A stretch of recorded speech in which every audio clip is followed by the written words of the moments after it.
আমাদের এই রৌমারিতে দেখা যাচ্ছে 6 ঘন্টা 7 ঘন্টা 8 ঘন্টা 24 ঘন্টার ভিতরে কারেন্ট থাকে না। অথচ আমরা নাম দিয়েছি ডিজিটাল দেশ, আমরা নাম দিয়েছি স্মার্ট দেশ। স্মার্ট আর ডিজিটাল মুখে বললে হয় না, কাজে পরিণত করার দরকার। এজন্য আজকে পবিত্র মসজিদ থেকে বলতেছি, জুমার দিন তামাম বাংলাদেশের ভিতরে জুমার নামাজ চলাকালীন অবস্থায় বাধ্যতামূলক কারেন্ট দিতে হবে। আমরা বিদ্যুতের পয়সা দেই, আমরা চার্জ দেই, মিটার চার্জ থেকে শুরু করে সার্ভিস চার্জ থেকে সবকিছু দেই। নামাজের দিন যেখানে 80% মুসলমান, কেন সে দেশে মুসলমানরা নামাজের সময় জুমার সময় কেন তারা বিদ্যুৎ পাবে না? বড় আফসোসের বিষয়। সুতরাং আমি বলতে চাই, এই আলোচনা যত শেয়ার হয়ে চলে যাবে ততই আমার মনে হয় উচ্চ মহলে এই কথাগুলি পৌঁছার দরকার। কারণ এটা মুসলমানদের দাবি। আল্লাহর ঘরে ইবাদত করতে আসবে, একটু স্বাচ্ছন্দ্যে যেন দাবি তারা ইবাদত বন্দেগী করতে পারে। আল্লাহ পাক যেন তাদেরকেও সঠিক বুঝ দান করে দেয়, বলো না আমিন। আমার ভাইরা, আমরাও তো মানুষ।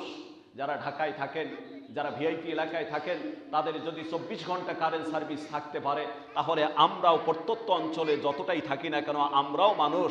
আমাদের গরম, আমাদেরও এই তীব্র রোদ লাগে।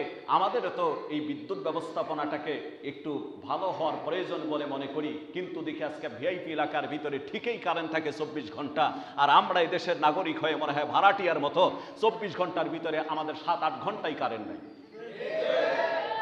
এ বড় আফসোসের বিষয়। কথা বলবো কারে?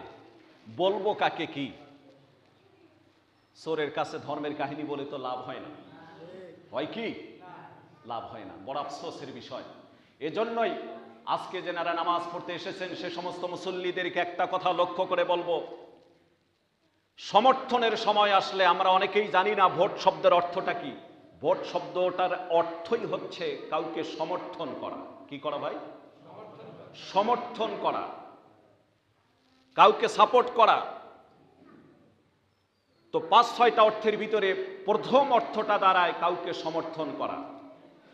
আপনি আমি এমন কিছু ব্যক্তিকে সমর্থন করলাম যে ব্যক্তিটা চোর, বদমাইশ, বাটপার, লুটপাস, যার কারণে তারা নির্বাচিত হওয়ার পর লক্ষ্য করলে দেখা যায় যে দেশের সম্পদ লুটিয়ে ফুটিয়ে খেয়ে রাতারাতি আঙ্গুল ফেলে করা গাছ, জনগণের যে দশা সে দশাই থেকে যায়।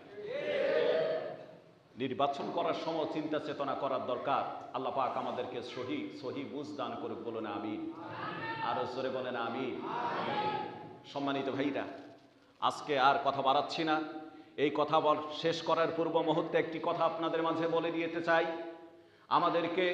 আমরা যেহেতু মুসলমান, আমাদেরকে লক্ষ্য করার দরকার যে আমাদের প্রতিনিধি হবে সেই সমস্ত ব্যক্তিগুলি যারা কোরআন দিয়ে জীবন পরিচালনা করে। আপনারা জানেন এই বাংলাদেশের ভিতরে আল্লামা খালেদ সাইফুল্লাহ তিনবার তিনি চেয়ারম্যান হয়েছিলেন, ইউনিয়ন চেয়ারম্যান, ইউপি চেয়ারম্যান 3 বার ছিলেন। তিনি যখন পরিষদে যেতেন একটা ছেঁড়া জুতা পরে যেতেন, একজোড়া ভাঙ্গা একটা সাইকেল নিয়ে পরিষদে যেতেন। 3বারের চেয়ারম্যান হওয়ার পরও শরীরের পোশাকের ভিতরে দামি দামি পোশাক খুঁজে পাওয়া যায়নি, তার একটা মোটরসাইকেল পর্যন্ত খুঁজে পাওয়া যায়নি। তিনি সাইকেল